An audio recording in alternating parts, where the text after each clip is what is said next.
যুক্তরাজ্য আওয়ামী লীগের উদ্যোগে ঐতিহাসিক মুজিবনগর দিবস পালন করা হয়েছে।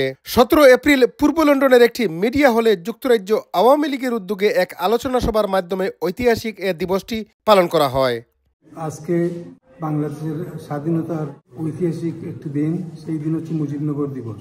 সেই দিবসে বঙ্গবন্ধু শেখ মুজিবুর রহমানকে বাংলাদেশের রাষ্ট্রপতি এবং তাজউদ্দিন আহমেদকে প্রধানমন্ত্রী করা হয়।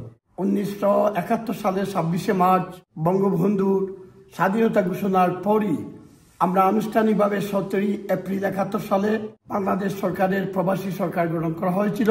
যুক্তরাজ্য আওয়ামী লীগের যুগ্ম সাধারণ সম্পাদক নঈমুদ্দিন রিয়াজের সভাপতিত্বে ও সাংগঠনিক সম্পাদক আব্দুল আহাদ চৌধুরীর পরিচালনায় এই আলোচনা সভাটি অনুষ্ঠিত হয়।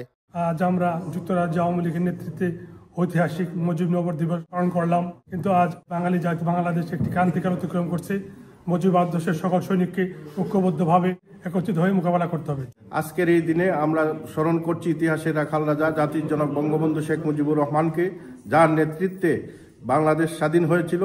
আলোচনা সভায় বক্তব্য রাখেন সংগঠনের অন্যতম যুগ্ম সম্পাদক মারুফ আহমদ চৌধুরী, জনসংযোগ সম্পাদক রবিন পাল, লন্ডন মহানগর আওয়ামী লীগের সাধারণ সম্পাদক আলতাফুর রহমান মুজাহিদ, কোষাধ্যক্ষ মামুন কবির চৌধুরী, যুক্তরাষ্ট্র আওয়ামী লীগের সাংগঠনিক সম্পাদক আব্দুল হাসিব মামুন ও আরও অনেকে।